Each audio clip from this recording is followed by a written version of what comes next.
परमेश्वराने आजचा दिवस आपल्याला एक संधी म्हणून दिलेला आहे. आमेन. रोज त्याची दया सकाळी काय होते?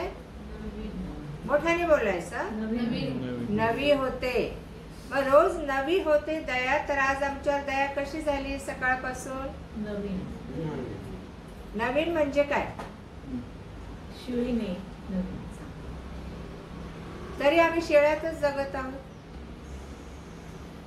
दया नवीन होणं म्हणजे काय? रोज सकाळी परमेश्वराची दया आमच्यावर काय होते? नवीन होते. नवीन याचा अर्थ काय? ताजी. मागचे जुने पण गेले. नवीन काहीतरी आमच्यात निर्माण झालंय. रोजच्या दिवशी काय नवीन निर्माण होतं आमच्यामध्ये? कधी आम्ही विचार केलाय? आम्ही वचनांचा कधी विचार करतो का? हे वचन आज आपल्याला आपल्या वाचण्यात आलेलं आहे. तर नवीन काय झाली? नवीन दया झाली म्हणजे काय झाली? दया होणं म्हणजे काय? चांगली गोष्ट घडणं आपल्या जीवनात. परमेश्वर आमच्यावर दया करतो तर आमच्या जीवनात सगळ्यात आधी चांगली गोष्ट घडते. आमेन. Praise the Lord. मग आज काय चांगली गोष्ट घडली? किंवा आज माझ्यात काय चांगला बदल झाला? किंवा आज माझ्या जीवनात काय नवीन गोष्ट घडली? किंवा आज माझ्या जीवनात नवीन काय उन्नती झाली आत्मिक जीवनात? आला दिवस, सकाळी उठला, कामाला पळाला, खाल्लं प्यालं, दिवस घालवला आणि घरी परतला. काही चेंजेस आहेत आपल्या रुटीन लाईफ मध्ये? चेंजेस आहेत का? एक नवीन आशीर्वाद काय आज आम्हाला मिळाला का?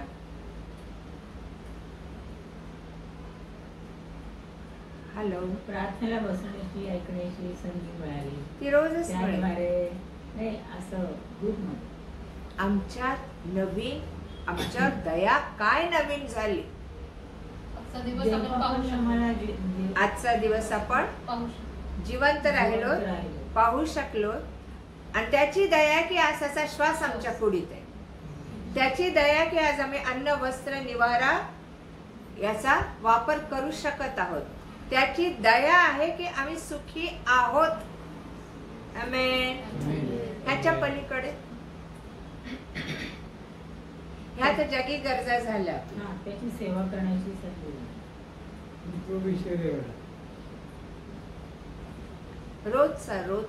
रोजची नवीन दया याच्यावर सगळ्यांनी अभ्यास करायचा. आज काल नवीन काय घडलं माझ्या आयुष्यात? पर्सनली किंवा सोशली किंवा फॅमिली लाईफ मध्ये किंवा स्पिरिच्युअल लाईफ, काहीतरी नवीन घडायला पाहिजे. देवाची इच्छा आहे ना? आमच्या जीवनात आमच्यातलं उणेपण गेलं पाहिजे आणि आम्ही त्याच्या आशीर्वादाने रोज भरलं पाहिजे. आमच्या दिवसेंदिवस उन्नती व्हायला पाहिजे. आम्ही रोज तेच राहता कामा आणि रोज तेच राहत असू तर देवाची दया आमच्यावर झालेली नाही हे समजून घ्या. Praise God. आणि देवाच्या दयेचा पण समय आहे. जर आम्ही देवाची दयाच ओळखली नाही, फक्त एक रुटीन लाईफ जगतो, आम्ही ख्रिस्ती म्हणून बायबल वाचतो, प्रार्थना करतो, पण आहे तसेच जैसे हे, आमच्यात काही फरक नाही. जर आत्मिक फरक झाला तर शारीरिक फरक होतो, बौद्धिक फरक होतो, मानसिक फरक होतो. Praise God. आज सकाळी त्याची दया आमच्यावर कशी झाली? नवीन. ह्याच्यावर पुढच्या वेळेस सगळ्यांनी मनन करून यायचं. आणि कशी नवी झाली? तो रोजचा दिवस कशासाठी देतो आपल्याला? कशासाठी? त्याला काम नाही. त्यांना एक दिवस द्यावा, हे काय करतात बघावं, हे चांगलं करतात का वाईट करतात, आणि यांचा न्याय करावा, एवढंच काम आहे त्याला. त्याची इच्छा आहे परमेश्वराचा गौरव करायचा. येस. त्याची इच्छा आहे प्रति दिवशी आम्हाला आशीर्वाद मिळावा आणि आम्ही त्याचं गौरव. Praise God. त्याने का निवडलं आपल्याला, का नेमलं आपल्याला, का बोलावलं आपल्याला, का पाचारण केलं आपल्याला?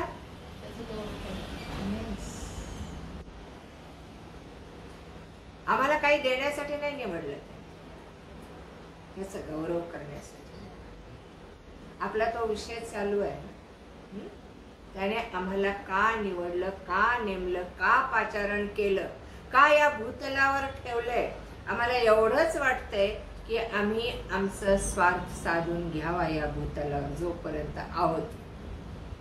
मी माझं मला, हो की नाही? देवाचं देवाला किती देतो, किती देतो? एक दशांश दिला झालं. देवाला आपण हवेत, आपला वेळ हवाय, आपली ताकद हवी, आपले विचार, आपली बुद्धी, आपला जीव, शरीर, आत्मा आपण पूर्णपणे देवाला हवे. आमेन. तुम्ही म्हणाल की मग काय 24 तास त्याच्याजवळ बसायचं का? 24 तास बायबल वाचायचं का? 24 तास आम्ही प्रार्थना करायची का? नाही. 24 तास त्याच्या सहवासात राहायचं, म्हणजे त्याचं वचन, जी परिस्थिती येईल त्या परिस्थितीत त्याचं वचन आठवून चालायचं. Praise God. ती चांगली परिस्थिती प्रॅक्टिस करायची. येस, वचनाची प्रॅक्टिस करायची, त्याच्या बरोबर चालायचं, त्याच्याशी सहभागिता करायची आणि त्याच्या समक्षतेत राहायचं. तर प्रत्येक जी परिस्थिती ती चांगली असो वाईट असो त्याचं वचन अनुकरण करत चालायचं, वागायचं. आमेन. येतंय लक्षात? नुसतं ख्रिस्ती म्हणून बायबल वाचून उपयोग नाही, बायबल जगणं गरजेचं आहे. आता आपण आपल्या विषयाकडे वळत आहोत. रोजचा दिवस आम्ही कसा घालवतो आणि देव आपल्या जीवनात अनेक योजना निर्माण करतो. आतापर्यंत आपण पाहिलं, अब्राहम झाला, मोशे झाला, याकोब झाला, इजाक झाला, यहोशवा झाला आणि कोण झालं की त्यांना देवाने निवडलं, नेमलं आणि त्यांच्याकडनं शमवेलापर्यंत आलो होतो आपण. अजून शमवेल असं आपण घेतलेला नाही. सो परमेश्वर प्रत्येकाला निवडतो, तर त्याला फक्त काम देतो का? तू हे काम कर. कशासाठी निवडतो? अब्राहमाला काही काम नव्हतं दिलं. काय काम दिलं होतं? चल निघ तुझ्या घरातून आणि मी सांगेन त्या देशात नुसतं जायचंय तुला. काय काम दिलं होतं? शेती करायला लावली होती, सुवार्ता गाजवायला लावली होती, भूत काढायला लावले होते, रोग बरे करायला लावले होते. मग कशासाठी अब्राहमाला निवडलं? त्याच्या आज्ञावाक्य चालण्यासाठी आणि त्याच्यावर विश्वास ठेवून चालण्यासाठी, त्याच्याद्वारे राष्ट्र आणि कुळे निर्माण करण्यासाठी. आमेन. तो फक्त काम नाही करायला लावत, पण तुमच्याद्वारे काहीतरी निर्मिती या जगात, या जगाची उलथापालथ करण्यासाठी तो पाठवतो या जगामध्ये आपल्याला. आमेन. जगाने तुमची उलथापालथ करू नये, आम्ही जगाची उलथापालथ. Praise God. आणि ती उलथापालथ केव्हा होईल? जेव्हा वचन घेऊन आम्ही जगू, शब्द घेऊन आम्ही जगू, सामर्थ्य घेऊन आम्ही जगून, त्याचा आत्मा घेऊन आम्ही जगू, तरच जगाची उलथापालथ करू शकतो. आमेन. आणि आपण पाहतो आतापर्यंतचे देवाचे सेवक किती निडरपणे जगले, कोणाचं भय न बाळगता जगले. यहोशवाला शेवटी कनान देश जिंकायला लावला, त्याने म्हातारपणापर्यंत लढाई केली. आमेन. आणि आपण या ठिकाणी आज बघणार आहोत पहिला शमूएल याचा पहिला अध्याय. आणि या ठिकाणी काही गोष्टी आपण पाहणार आहोत की देवाने आता कोणाला पाचारण केलंय? शमूएलाला पाचारण केलंय. आमेन. शमूएल कोण होता? संदेष्टा होता. काय काम केलं शमूएलाने? संदेष्टा या नात्याने त्याने काय काम केलं? हा ताई, अभिषेक केला. कोणाला? शौलाला आणि दाविदाला काय केला? अभिषेक केला. पण याला पाचारण कसं केलं गेलं ह्याच्या मुळाशी आपण जाऊ. पहिला अध्याय आणि त्याची काही वचनं आपण वाचणार आहोत. या ठिकाणी वाचा बरं. शमूएलाचा जन्म इफ्राईमाच्या डोंगराळ प्रदेशातील रामाथाईम सोफीम नामक नगराचा रहिवासी एक पुरुष होता. त्याचे नाव एल्काना बिन यरोहाम बिन एलिहू बिन तोहू बिन सूफ एफ्राईमी असे होते. त्याला 2 बायका होत्या. एकीचे नाव हन्ना व दुसरीचे नाव पनिन्ना. पनिन्नेला मुले बाळे झाली होती, पण हन्नेला काही अपत्य नव्हते. हा पुरुष दरवर्षी आपल्या नगराहून सैन्याचा देव परमेश्वर याची आराधना करण्यासाठी व होमबली अर्पण करण्यासाठी शिलो येथे जात असे. एलीचे 2 पुत्र हफनी व फिनहास हे परमेश्वराचे याजक तेथे असत. एल्काना यज्ञ करी तेव्हा तो आपली स्त्री पनिन्ना हिला व तिच्या सर्व पुत्रांना व कन्यांना वाटे देत असे. हन्नेला तो दुप्पट वाटा देई, कारण तिच्यावर त्याची प्रीती होती. परंतु परमेश्वराने तिची कूस बंद केली होती. तिची सवत तिने कुडत राहावे म्हणून तिला सारखी चिडवत असे, कारण परमेश्वराने तिची कूस बंद केली होती. शिलोस जाण्याचा त्याचा हा परिपाठ वर्षानुवर्ष होता. आणि हन्ना परमेश्वराच्या मंदिरी गेली म्हणजे पनिन्ना तिला चिडवत असे, तेव्हा ती रडे व काही खात नसे. तिचा पती एल्काना. या ठिकाणी आपण या शमूएलाला पाचारण याचं बॅकग्राऊंड हे पाहिलंय. एल्काना नावाचा माणूस दरवर्षी मंदिरात जायचा आणि यज्ञ करायचा, परमेश्वराला सामोरे जायचा. त्याला 2 पत्नी होत्या, एक पनिन्ना आणि एक हन्ना. पनिन्नाला काय होते, लेकरं होते, पण हन्नाला मूल बाळ काही नव्हतं. आणि त्यामुळे पनिन्ना तिला काय करायची, चिडवायची, तिची टर उडवायची, तिची हेटाळणी करायची.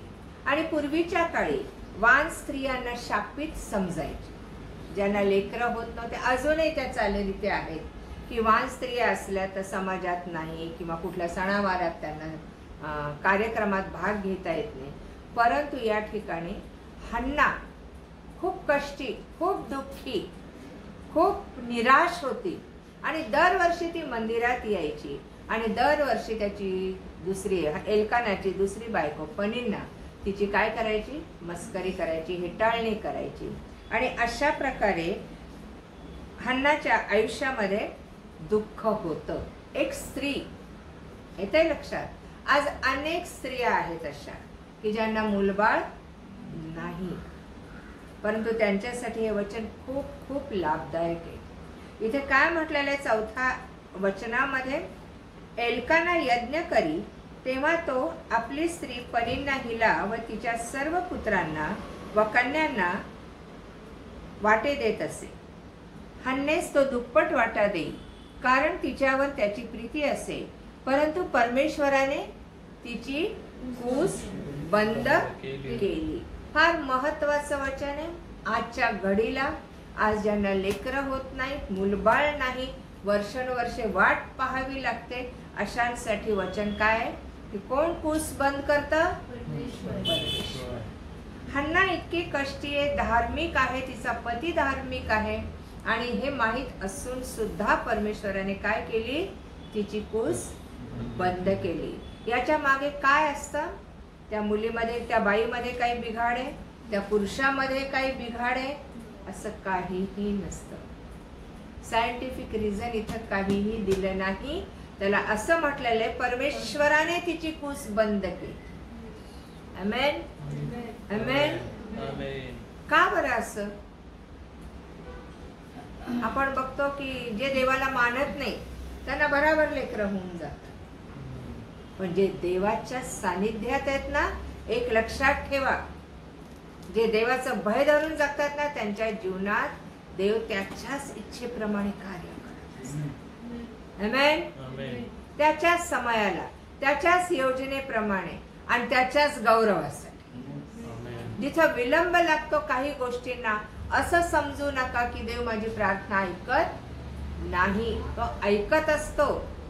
काही गोष्टी आमच्याकडे चुकीच्या असतात की आम्ही धीर धरत नाही किंवा धरवत नाही आम्हाला धीर, परंतु परमेश्वर स्त्रियांची कूस बंद करतो.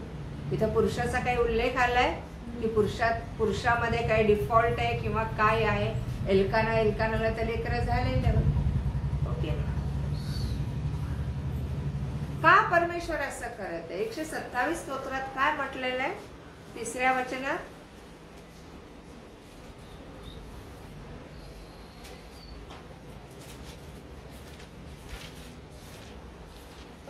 संतती ती परमेश्वराने दिलेले धन आहे, पोटचे फळ त्याची देणगी आहे. आमेन. आमेन. संतती ही कोण देतं? परमेश्वर. कोण देतं? परमेश्वर. आणि पोटचं फळ त्याची देणगी आहे. संतती ही त्याची देणगी आहे. सॉरी, पहा, संतती ही परमेश्वराने दिलेलं धन धन आहे आहे. आणि पोटचे फळ ही त्याची देणगी आहे. देणगी. ही देणगी कोण देतं? परमेश्वर. आणि परमेश्वराने काय केलं की हन्नाची कूस बंद केली. मला सांगा, ज्यावेळेस याकोब लाबानाच्या घरी गेला, याकोबाने एसावला फसवलं, आई बापाने त्याला मामाच्या घरी पाठवून दिलं, त्यावेळेस त्याला राहेलीशी लग्न करायचं. पण देवानी कोणाशी त्याचं लग्न लावलं? लेयाशी लग्न लावलं. लेयाला लेकरं झाले, पण राहेलला लेकरं झालेले नाहीत. आणि काय सांगितलं कारण? मग खूप वर्षांनी परमेश्वराने राहेलीची काय केली? आठवण केली. आपण जर पाहिलं तर या ठिकाणी उत्पत्तीमध्येच आहे की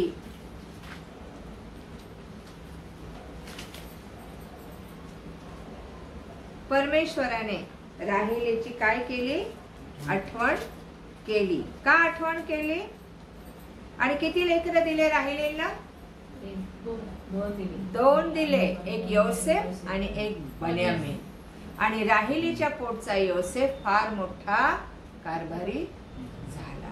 आमेन. उशिरा दिलं, हो ना? का बरं? त्याची योजना, त्याचा संकल्प, त्याचा हेतू त्याच्या मागे फार अद्भुत आहे. आमेन. कोणाला कशासाठी निवडायचं, केव्हा जन्मास घालायचं, केव्हा त्याचा वापर करायचा, केव्हा त्याचा उपयोग करायचा, केव्हा त्याच्याकडनं काम करून घ्यायचं, किंवा केव्हा आपल्या प्रजेसाठी त्याची नेमणूक करायची, कोण ठरवतं?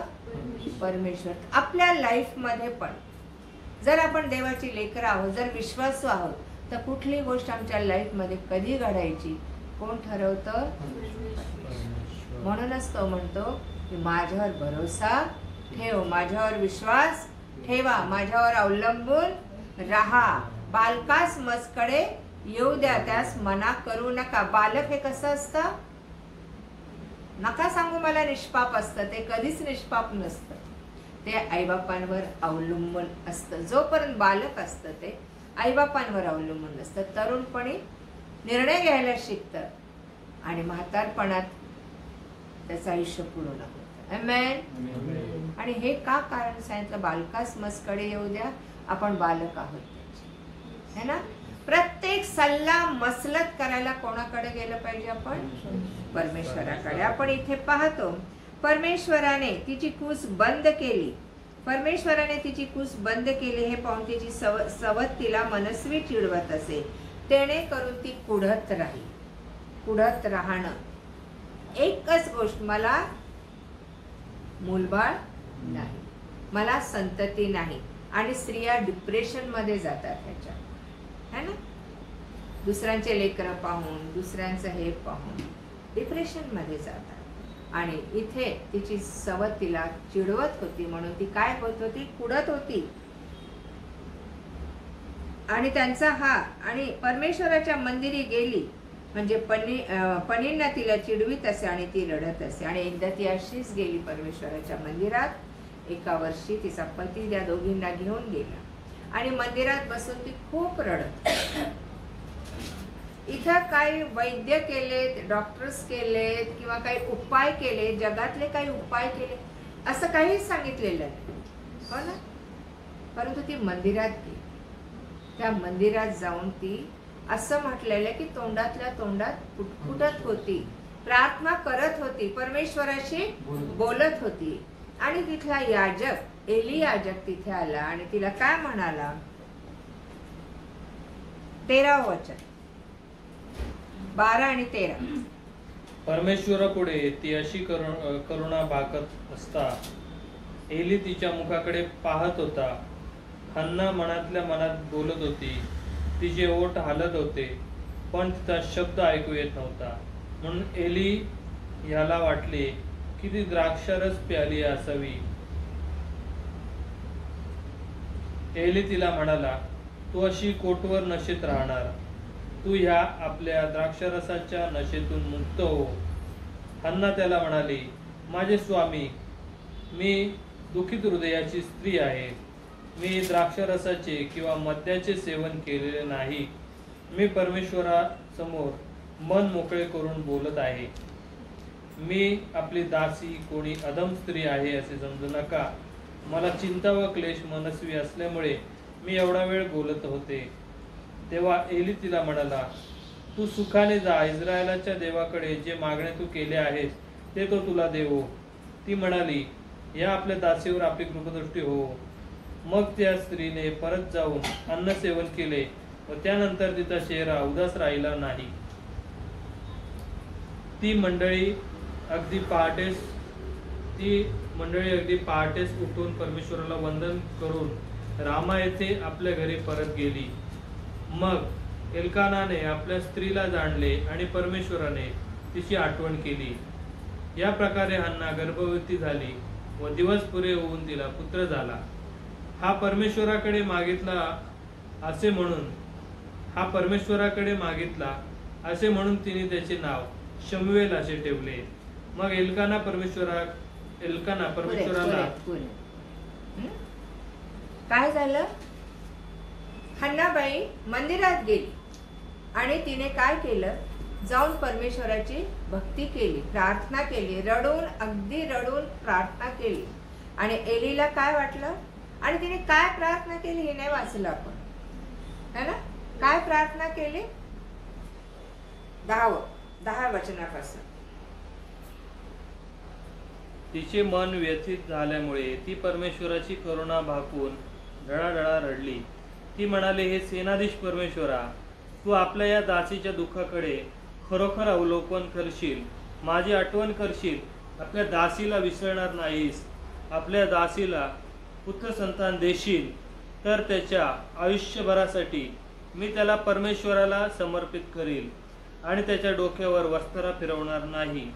असा तिने नवस केला.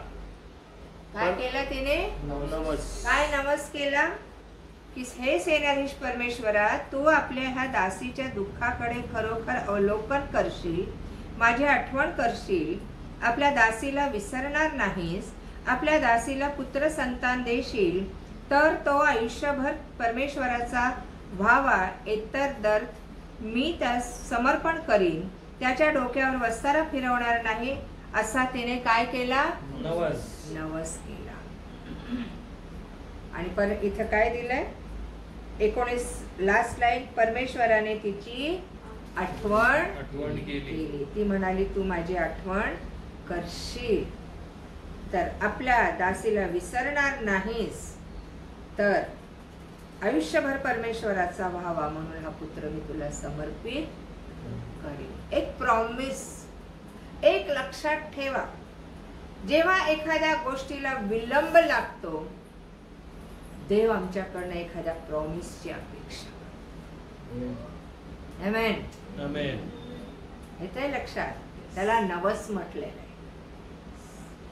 प्रभू तू हे माझ्यासाठी कर, हे मी तुझ्यासाठी मी त्याला 5 नारळ आणून देईल, तो खाण्याचा भुकेला नाही.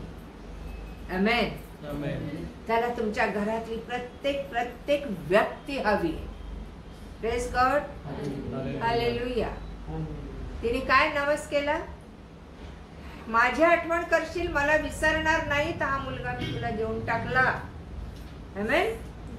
आयुष्यभर परमेश्वराचा व्हावा यासाठी मी त्या समर्पण करेन आणि त्याच्या डोक्यावर वस्तारा फिरवणार नाही. कारण याचा अर्थ नाझीर म्हणजे हा फक्त परमेश्वराचा आहे, है ना? बरोबर. आणि ज्या वेळेस एलीने तिचं पुटपुटणं पाहिलं, एलीला वाटलं की द्राक्षारस पिऊन आलेली आहे आणि ती मंदिरात बडबडत बसलेली आहे. ती म्हणाली मी तसं काही केलेलं नाही, पण मी काय करत आहे? मला चिंता व क्लेश मनस्वी झाल्यामुळे मी एवढा वेळ बोलत. कुठं तिने आपलं हृदगत मोकळं केलं? परमेश्वर. आम्ही 4 लोकांपुढे बोलण्यापेक्षा आम्ही कोणापुढे बोललं पाहिजे? कोणाला सांगितलं पाहिजे? तो बहिरा आहे का? तो ऐकणार आहे. Praise God. आणि पुष्कळ वेळेस देवाला अद्भुत गोष्ट आमच्या आयुष्यात करायची असते, मिरेकल करायचं असतं आणि त्यासाठी तो थोडा वेळ थांबून राहतो. आमेन. त्याचं थांबणं व्यर्थ नाही. नवीन करारात बघतो आपण लूक शुभवर्तमानाचा 2रा अध्याय, त्याच्यामध्ये अलिशिबा आणि जखरिया शिमोन है ना. योहान कितव्या वर्षी झाला त्यांना बाप्तिस्मा करणारा योहान? ते दोघे काय होते? वयातीत होते. दोघे वयातीत होते असं म्हटलेलं आहे.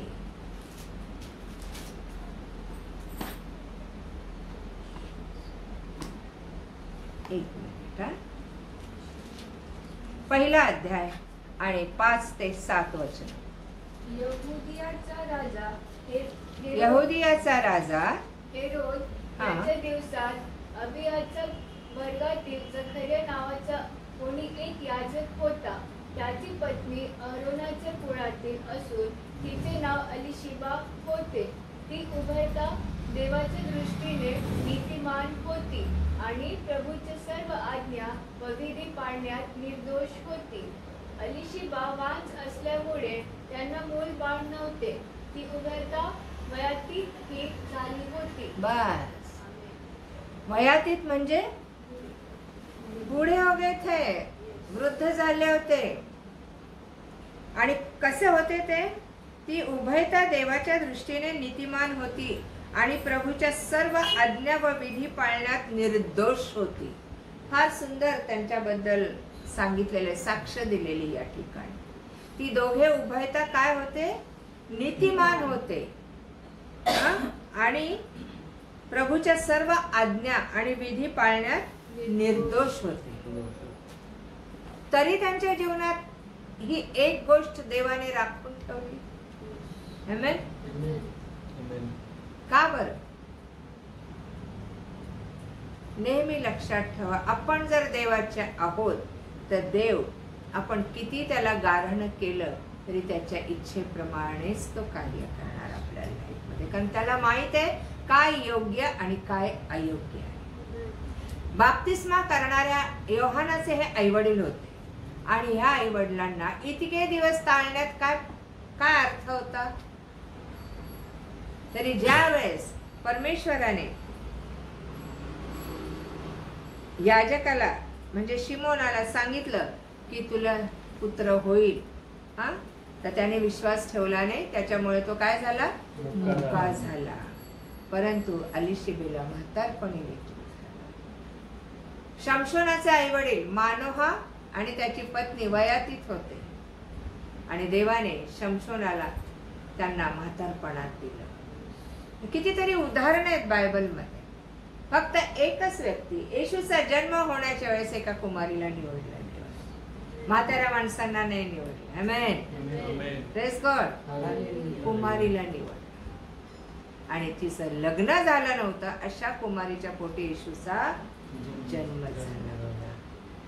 आणि या ठिकाणी आपण पाहतो की शमूएल अजून जन्मला नाही तोच काय झालं, एलीने तिला सांगितलं, इस्रायलाच्या देवाकडे तू जे मागणं मागितलं ते परमेश्वर तुला देव. एली देवाचा फार मोठा सेवक होता आणि त्याच्या शब्दात सामर्थ्य होतं. आणि असं म्हटलेलं आहे, त्यानंतर तिने अन्न सेवन केलं आणि तिचा चेहरा उदास राहिला नाही. आणि मग परमेश्वराने तिची काय केली, आठवण केली आणि तिला काय झाला, मुलगा झाला. आणि तिने त्याचं नाव काय ठेवलं, शमूएल. शमूएलाचा अर्थ काय, क्या शमूएलाचा अर्थ काय, परमेश्वराकडे मागितलं, परमेश्वराकडून मागितलेला. आमेन, आमेन, आमेन, आमेन. आणि हा शमूएल आपण पुढे पाहणार आहोत. दुसऱ्या अध्यायात, तिसऱ्या अध्यायात की काय म्हटलेलं आहे, शमूएलाला पाचार आहे. आणि ज्यावेळेस शमूएलाला मंदिरात सोडण्याची वेळ आली हन्नाबाईची, त्यावेळेस तिने एल्कानाला सांगितलं, तू जा पुढं, दूध तुटेपर्यंत बाळ माझ्याकडेच राहील. त्याचं दूध तुटलं की मी त्याला नेऊन मंदिरात समर्पित करेन.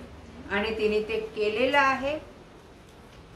आणि ती घेऊन 26 वचन 1:26 मध्ये दिलेलं आहे.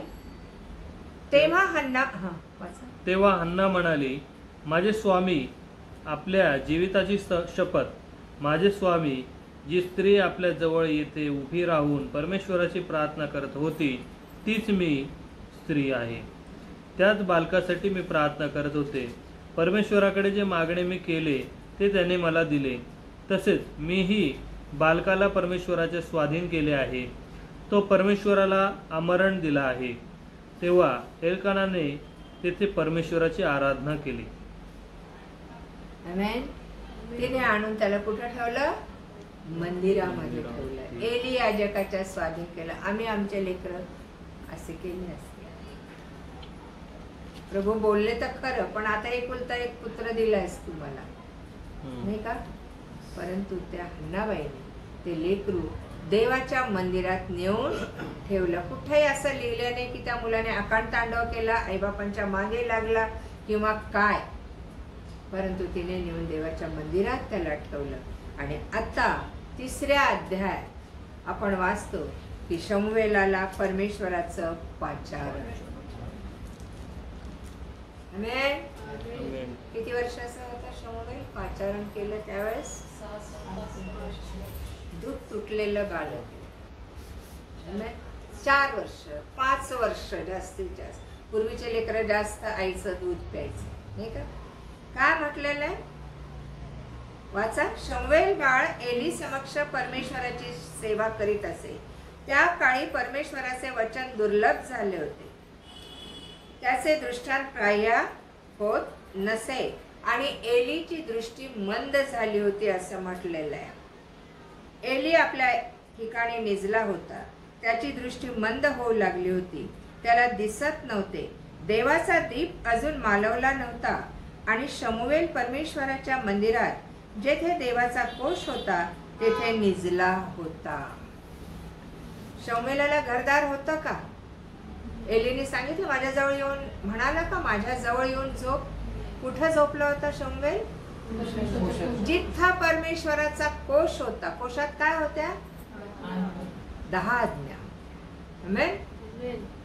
आमेन. आणि आज्ञा म्हणजेच परमेश्वर. आमेन. आणि असं म्हटलेलं आहे, जेथे देवाचा कोश होता तेथे तो निजला होता. तेव्हा परमेश्वराने शमूएलास हाक मारली. कितव्या वर्षी, वय दिलं नाही पण तो लहान असावा त्यावेळेस, है ना, बरोबर. परमेश्वराने त्याला हाक मारली, शमूएला, शमूएला. शमूएलची जागा झोपण्याची परमेश्वराच्या सानिध्यात, परमेश्वराच्या मंदिरात, परमेश्वराच्या कोशाजवळ. काय आम्ही पहुडतो का देवाच्या आज्ञांजवळ. का आम्ही काय उशाला घेऊन झोपायच्या 10 आज्ञा, त्याला तर त्या वाचताही येत नसते, हो की नाही. 10 आज्ञा काय आहेत, कोश काय आहे, शमूएलाला माहितही नसेल. परंतु तो त्या ठिकाणी झोपला होता. फार महत्वाची गोष्ट आहे. आणि परमेश्वराच्या सानिध्यात तो होता, त्याच्या समक्षतेत तो होता. आणि झालं काय? परमेश्वर हाक मारू लागला त्याला. काय हाक मारली? शमूएला, शमूएला. तेव्हा शमूएलाने काय केले? एलीकडे धावत गेला आणि म्हणाला, काय आज्ञा? तुम्ही मला हाक मारली. तो म्हणाला, मी हाक मारली नाही, परत जाऊन निज. तो परत जाऊन निजला. पुन्हा परमेश्वराने त्याला हाक मारली आणि पुन्हा एलीकडे तो गेला आणि पुन्हा नाही, तू परत जाऊन झोप. आणि 7वं वचन खूप महत्वाचं आहे. काय? अद्यापि शमूएलास परमेश्वराची ओळख झाली नव्हती. अद्यापि अजूनही आतापर्यंत शमूएलाला परमेश्वराची काय झाली नव्हती? ओळख झाली तो नव्हती. ओळखत नव्हता परमेश्वर काय आहे, कोण आहे. पण त्याने काय केलं? आईने सांगितलेली आज्ञा तंतोतंत पाळली. येते लक्षात? आणि तो मंदिरात जाऊन राहायला लागला. शमूएलास परमेश्वराची अद्याप ओळख झाली नव्हती आणि परमेश्वराचा आदेश त्याला झाला. आदेश म्हणजे काय? हुकूम, सूचना, मार्गदर्शन त्याला झाला नाही. आणि पुढे काय म्हटलेलं आहे? परमेश्वराने शमूएलास तिसऱ्याने हाक मारली, तो उठून एलीकडे गेला. काय आज्ञा? म्हणाला, तुम्ही मला हाक मारली. परमेश्वर त्या बालकास हाक मारित आहे असे एलीला आता समजले. तेव्हा एली शमूएलास म्हणाला, जाऊन निज. आणि पुन्हा हाक आली, म्हणजे म्हण, हे परमेश्वरा बोल, तुझा दास ऐकत आहे. मग शमूएल आपल्या जागी जाऊन निजला. तेव्हा परमेश्वर येऊन उभा राहिला. चौथ्यांदा काय झालं? परमेश्वर स्वतः त्या ठिकाणी आला. काय केलं उभं राहून त्याने? आणि पहिल्याप्रमाणे शमूएलाला हाक मारली, शमूएला, शमूएला. आणि शमूएल म्हणाला, बोल, तुझा दास ऐकत आहे. आणि मग एवढ्या छोट्या बाळाला, एवढ्या छोट्या मुलाला, ज्याची परमेश्वराशी ओळख नव्हती, परमेश्वर काय प्रकारे हे त्याला ठाऊक नव्हतं, परमेश्वराची प्रार्थना त्याला कदाचित माहीत नसेल, देवाच्या आज्ञा पाळणं काय त्याला ठाऊक नसेल, देवाचं नियमशास्त्र त्याला माहीत नसेल, असा शमूएल बाळ परमेश्वर त्याच्या समोर येऊन उभा राहिला. आणि काय सांगितलं त्याला? काय सूचना दिली? काय, कसा आहेस, बरा आहेस का? तू चांगलं केलंस, माझ्या मंदिरात येऊन झोपला, माझ्या आज्ञांजवळ झोपलास, तू फार चांगली गोष्ट केली, असा बोलला परमेश्वर. मला खूप तुझ्याबद्दल आनंद झाला. परमेश्वर असा बोलला. तू तुझ्या आईबद्दल कुरकुर केली नाही, तू हट्टीपणा केला नाही, तू रडारड केली नाही, म्हणून मला आनंद झाला, असा बोलला परमेश्वर. काय बोलला परमेश्वर? परमेश्वर शमूएलास म्हणाला, पहा, मी इस्रायलात अशी गोष्ट करणार आहे की ती जो कोणी ऐकेल त्याचे दोन्ही कान बनबनतील. आमेन. मी इस्रायलात अशी गोष्ट करणार आहे की ती जी कोणी ऐकेल त्याचे कान काय होतील? बनबनतील. म्हणजे ऐकूशी वाटणार नाही. आणि देव कोणाला सांगते?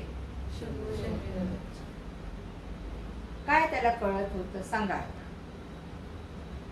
आता मी आराधनाला पुढे घेतलं आणि एखादी गहन गोष्ट सांगितली, तिच्या मम्मी बद्दल, तिच्या पप्पांबद्दल, किती डोक्यात राहील तिच्या, आणि ती माझ्या तोंडाकडे बघत बसेल, है ना? काय समजेल तिला?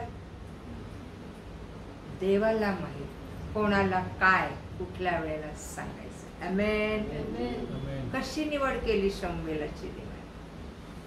एली याजकाबद्दल त्याला बाकीच सांगितलं.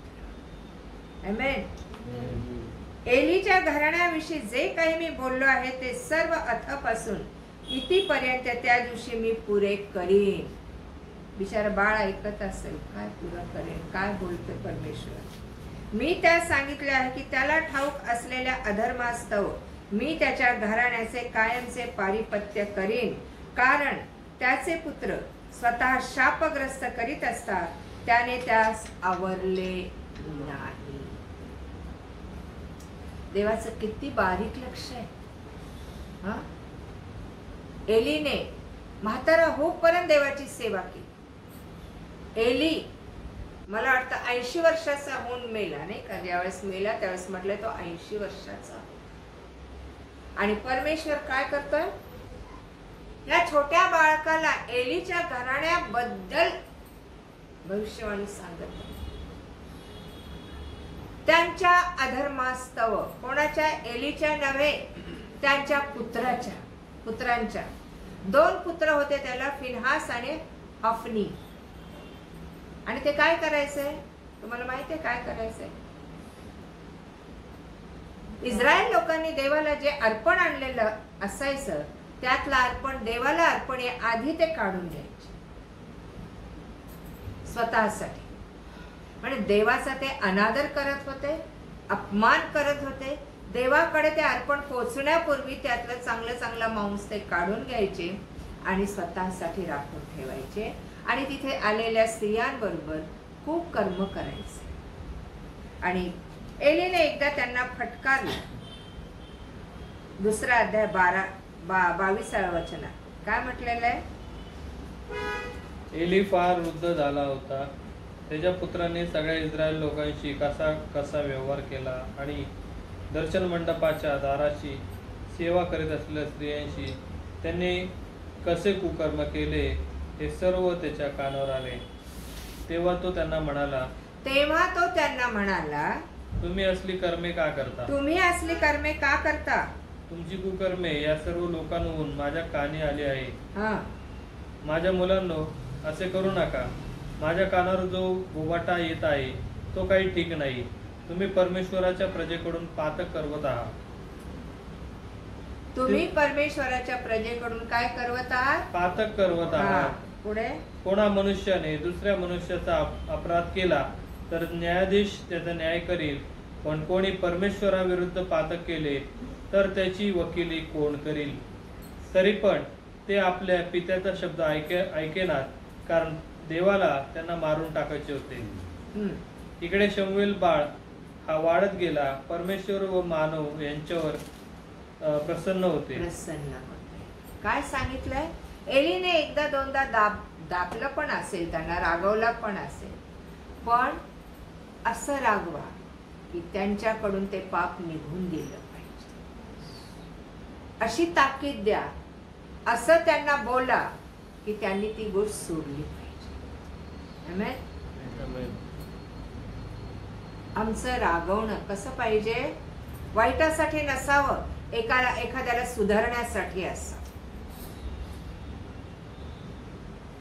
तो म्हणतो की एक वाक्य तो फार सुंदर बोललाय की कोणी मनुष्याने दुसऱ्या मनुष्याचा अपराध केला तर न्यायाधीश त्याचा न्याय करेल, पण कोणी परमेश्वराविरुद्ध पाप केले तर त्याची वकिली कोण करणार?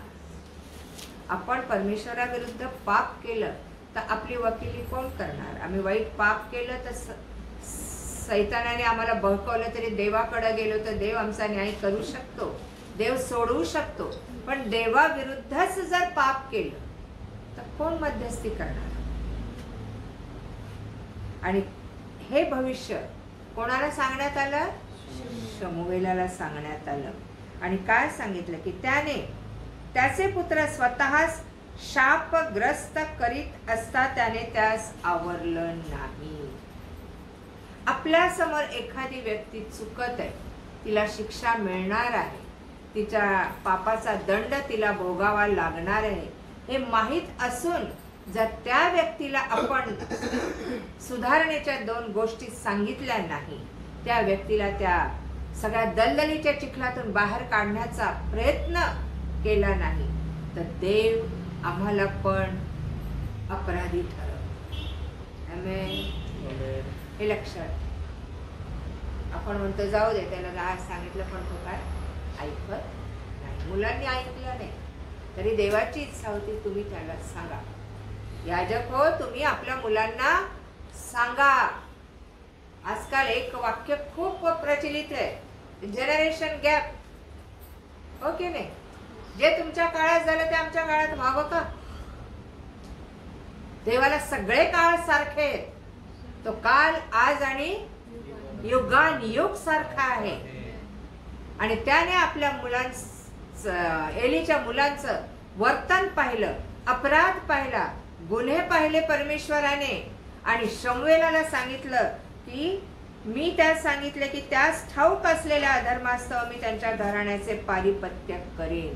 त्या घराण्यात अधर्म होता. काय? तर एलीचे मुलं याजक होते, परंतु ते परमेश्वराविरुद्ध पाप करत. आणि परमेश्वराने काय केलं? ही भविष्यवाणी आणि हे भाकीत कोणाला सांगितलं? यास तो मी एलीच्या घराण्याविषयी अशी शपथ वाहिली आहे की एलीच्या घराण्याच्या पातकाचे शासन, यज्ञ किंवा अर्पण यांनी कदापि व्हावयाचे नाही.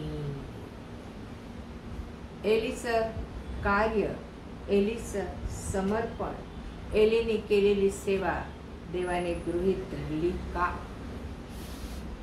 का नाही? कारण त्याचे मुलं जे करत होते ते करताना तो बघत होता, पण त्याचा नाईलाज होता, कारण ते ऐकत नाही. देव तर म्हणतो तू त्यांना सांग, है ना? कधी कधी सांगायला सांगितलं, केव्हा केव्हा सांगायला सांगितलं आपल्या मुलाबाळांना, कधी कधी सांगायला सांगितलं आपल्या लेकरांना. अनुवाद 6:6-5 मध्ये. उठता बसता. हा, कधी आम्ही कधी सांगतो?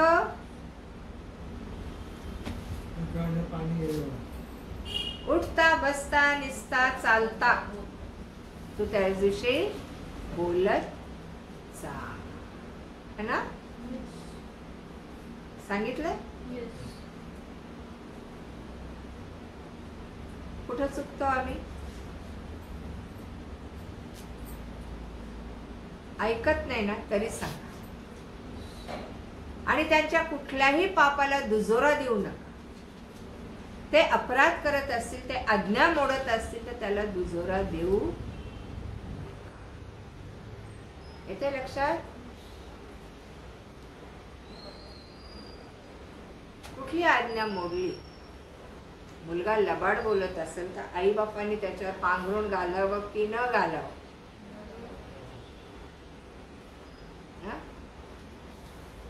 तू त्याला काय मार?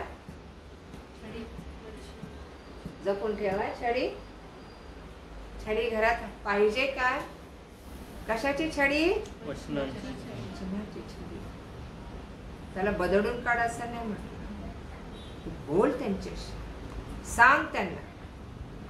या स्केल मध्ये पण सांगितलं, एखाद्या दुर्जनाला तू आपल्या मार्गावरून मागे फिरवलंस तर तू त्याचा जीव वाचव आणि तुझाही जीव वाचव. आणि तुला माहित आहे ती व्यक्ती चूक करत आहे, पाप करत आहे, आणि तरी तू सांगत नाहीयेस, तर त्याच्या रक्तपाताचा झाडा मी तुझ्यापासून घेईल, कारण तुला माहित आहे.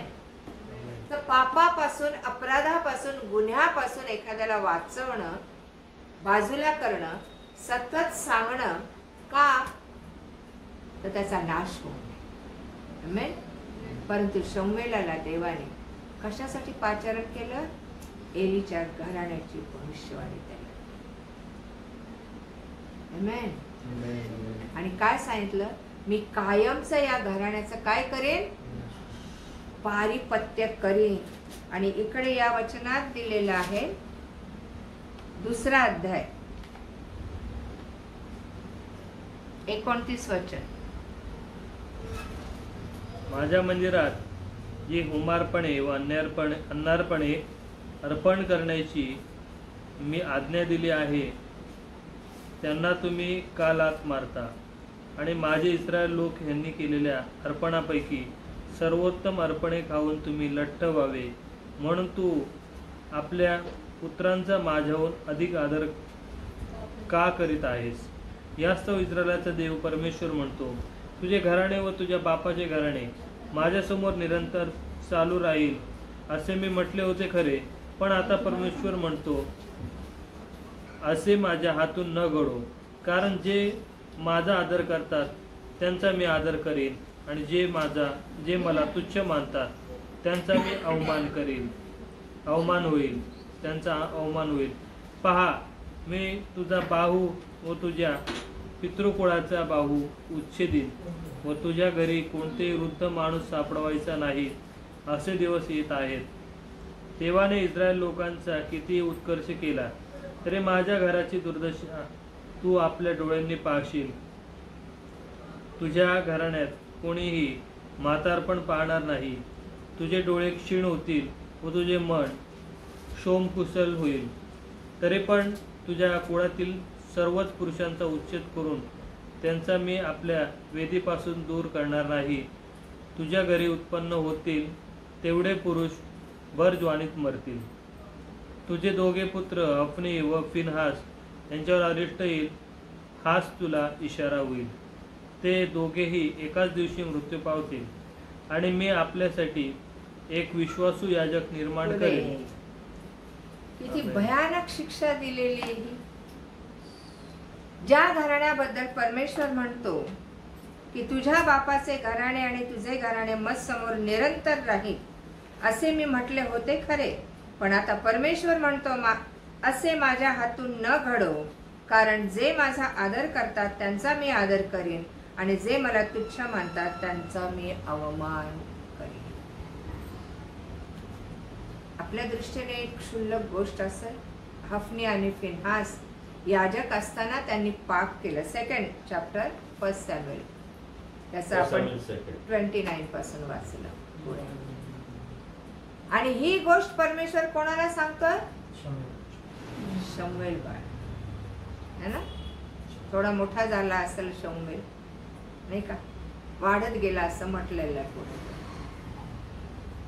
परंतु एका याजकाबद्दल, एका साधारण मुलाला सांगणं किती कठीण गोष्ट होती.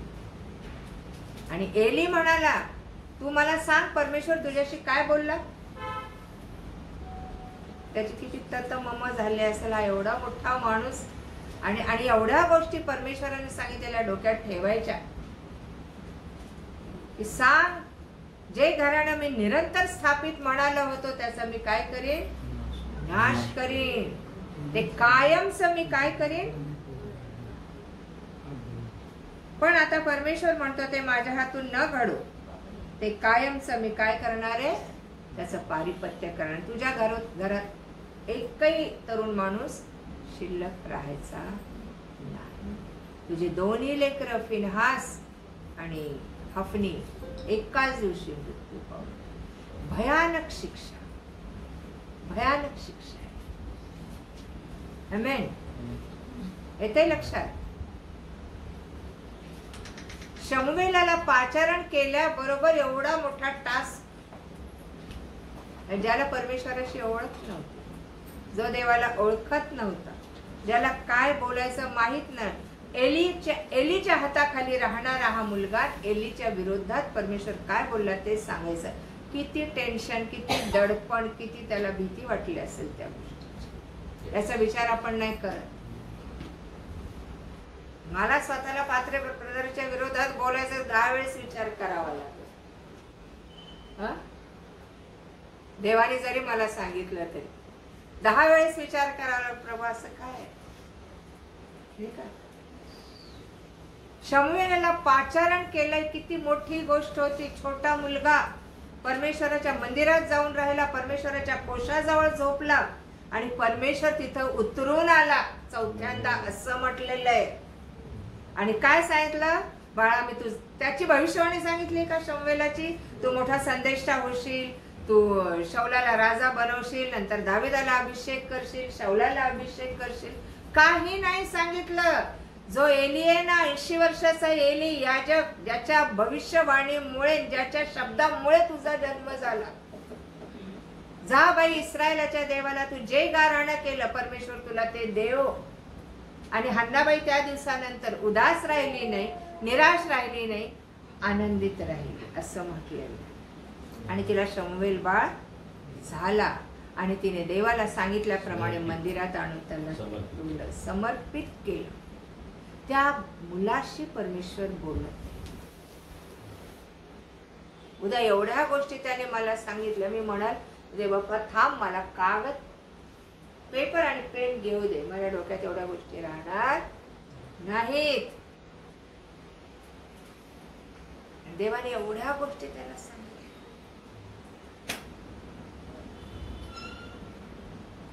कसं पाचारण केलं देवाने, कशासाठी पाचारण केलं त्याला? तुम्हाला मला कॉलिंग दिलं तर कशासाठी दिलं हे तुम्हाला मला आता कळायला पाहिजे. आमेन. येतंय लक्षात? कशासाठी आम्हाला देव बोलावतो, काय काय काम करून घेतो, काय काय सांगतो. कामच नाही करून घेतो, पुष्कळ गोष्टी सांगायला पण तो कॉल करतो आम्हाला. त्याचा निरोप आम्हाला घेऊन जगात पोचवायचा असतो. म्हणून मी म्हणाले अब्राहमाला कॉल केला, किती सुवार्ता गाजवली अब्राहमाने. सारं घरदार सोडून, आईबाप सोडून, नातलग सोडून, देश सोडून बोलवलं. मी सांगेन त्या देशात जा. प्रभू लोकेशन तर पाठ. आता काय मागतो आम्ही प्रत्येकाकडे? कुठे आहेस, काय आहेस, कुठे पोचला, सगळी माहिती मिळते. अब्राहमाला काय माहिती होती कुठं जायचं? त्या पाचारणाला आम्ही किती प्रतिसाद देतो. आमेन. त्या देवाच्या बोलावण्याला आम्ही किती प्रतिसाद देतो. अब्राहमाने दिला. आणि अब्राहमाला असं म्हटलेलं, त्याला पाऊलभर जमीन पण देवाने जगात दिली. पाऊलभर जमीन. सगळं घरदार सोडून आला, देश सोडून आला, वन वन भटकला, डेऱ्यात राहिला. त्याला महाल नाही दिला, त्याला घर नाही दिलं, त्याला तंबूत ठेवलं. तुम्हाला मला पाचारण झाल्यावर असं केल्यावर काय म्हणू आम्ही? अरे तो तर पुरवठा करणार आहे, मला अशा जागेत ठेवलं. त्याच्या योजना आणि आपल्या योजना फार फरक आहे. आमेन. शमूएल कुठे राहत होता? मंदिरात राहत होता. नंतर तो रामा येथे राहायला गेला. नंतर हन्नाबाईचा उल्लेख नाही, एल्कानाचा उल्लेख नाही, ना पनिन्नाचा उल्लेख. शमूएल एकटाच होता. उद्या तुम्हाला मला पण जर बोलावलंय, निवड केली, पाचारण केलंय, कॉलिंग केलंय, तर एकटं राहावं लागेल हे समजून घ्या. आमेन.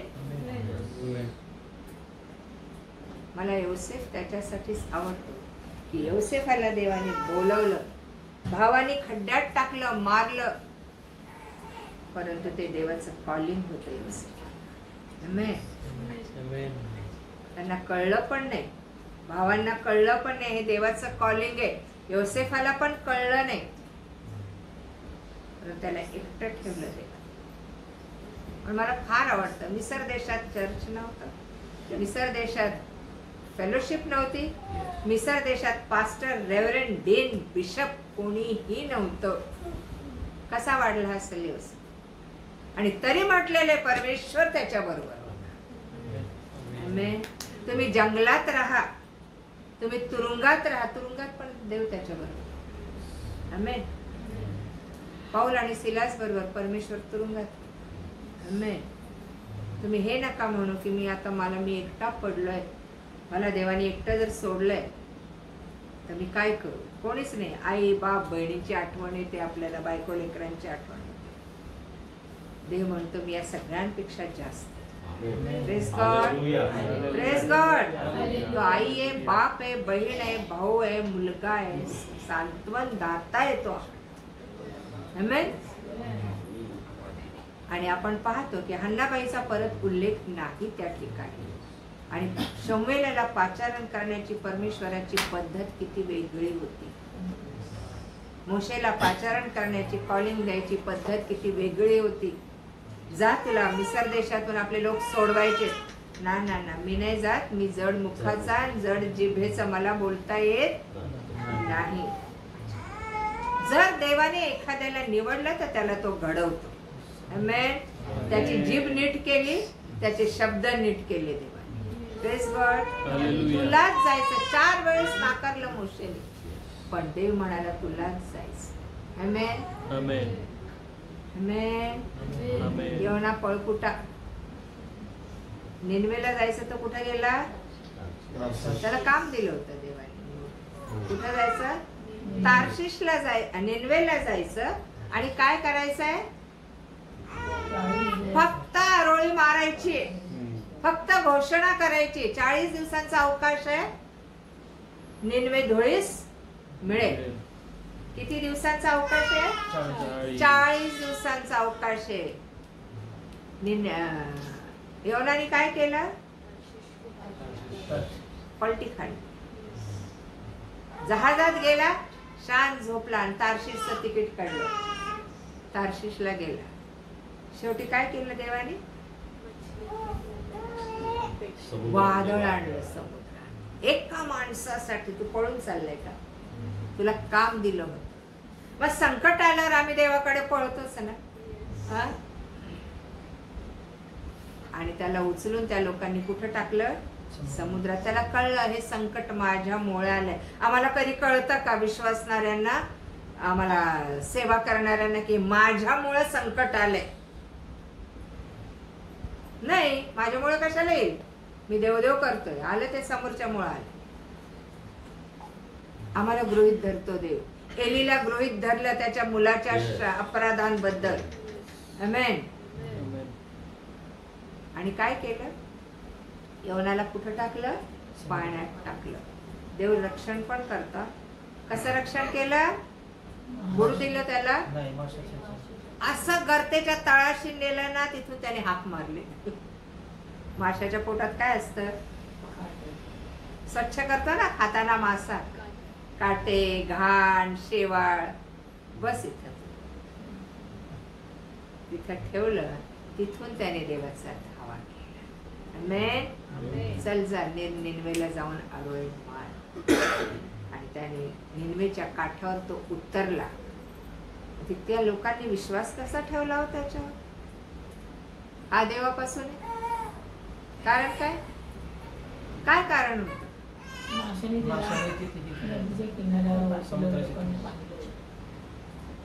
मासा किती मोठा असेल, त्यांच्या आयुष्यात कधी त्या पोळ्यांनी किंवा तिथल्या किनाऱ्यावरल्या लोकांनी पाहिला नसेल एवढा मोठा मासा. आणि त्याच्या तोंडातून काय केलं? माशाने त्याला माणूस बाहेर टाकला आणि त्याला देव मानू लागला. देवाने असं केलं की योनावर लोकांनी विश्वास ठेवला. सगळ्या त्याच्या योजना आहे. तुमचं माझं प्लॅनिंग काही कामाचं नाही. हो, हसू नका. तुमचं माझं प्लॅनिंग काही कामाचं नाही. जे काही आहे ते परमेश्वराचं प्लॅनिंग. आमेन. देव कोणाला कशासाठी बोलावल, ते छोटं काम असो मोठं काम असो, पण ते आत्म्याने आणि खरेपणाने केलं पाहिजे. गुलामगिरी दिली योसेफाला, नाही का? तो म्हणाला का माझ्या बाप इतका धार्मिक घराणं आमचं, गुरं ढोरं यांनी संपन्न, आम्ही समृद्ध, आणि मी इथं गुलामगिरी करू का मिस्री देशात? नाही बोलला, कुरकुर नाही केली. आणि त्याने ते केलं. तुरुंगात सजा भोगली, शिक्षा भोगली, आणि त्याचा परिणाम काय झाला? काय झाला? त्याला मोठ्या पदावर नेमून. वर जायचं असेल तर आधी कुठं जावं लागतं? हे देवाच्या लोकांनी लक्षात ठेवा. वर जायचं असेल तर आधी कुठं जायचं? खाली कुठं? तळघरात नाही जायचं, कुठल्या गुहेत जायचं नाही. आमच्या लाईफ मध्ये आम्ही कमी कमी होत जातो. आमचा मान सन्मान आदर काढून घेतो तो. एक लक्षात ठेवा, तुम्हाला लगेच बोहल्यावर नाही बसवत चढवत तो, लगेच मोठ्या पदावर नाही नेत तो. तुम्हाला पुष्कळ गोष्टींचा सामना करावा लागतो, तावून सुलाखून नेतो. अग्नी परीक्षा होती तेव्हाच तुम्ही मोठे बनता देवाच्या दृष्टीने. येशूला पण ही अग्नि परीक्षा द्यावी लागली. आमेन. येशूला पण अग्नि परीक्षा द्यावी लागली आणि 16 वर जावं लागलं, मरावं लागलं. तेव्हा कुठं तो पित्याच्या उजवीकडे जाऊन बसला. आमेन. आणि आज आपण पाहिलं की परमेश्वराने पाचारण केलंय. ज्याला पाचारण करतो त्याच्या जीवनात रोज सकाळी काय होते? दया नवीन होते. नवी दया रोज. तो आम्हाला देतो. नवीन जीवन तो आम्हाला देतो. नवीन आत्मा तो आम्हाला देतो. नवीन सामर्थ्य तो आम्हाला देतो. शिळ्या मानावर तो आम्हाला जगवत नाही. त्याच्या लेकरांसाठी तो रोज देतो. आम्ही रोज खातो की नाही तो बघतो. कालची काळजी कालची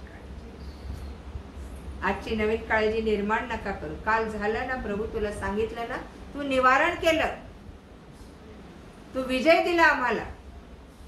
आमेन. आज नवीन विजय मिळाला. आम्ही नवीन व्हायचंय. आज तू नवीन आरोग्य दिलंस मला. काल एक हात बरा झाला, दुखत नाही, दुसरा हात आज बरा होईल माझा. दिवसेंदिवस आमची आत्मिक उन्नती झाली पाहिजे. विश्वासात वाढ झाली पाहिजे. आध्यात्मिक जीवनात वाढ झाली पाहिजे. नाही तर आम्ही कसे आहोत असं समजायचं की त्याची दया झालीच नाही. येतंय लक्षात? कॉलिंग म्हणजे काय? त्याच्या बरोबर सहभागिता करणं, त्याच्या मार्गाने चालणं, त्याचं वचन घेऊन चालणं, दुसरं काही नाही. त्याचं कॉलिंग हेच आहे. तो सांगल ते करणं. आमेन. Praise God. थांबूया आपण.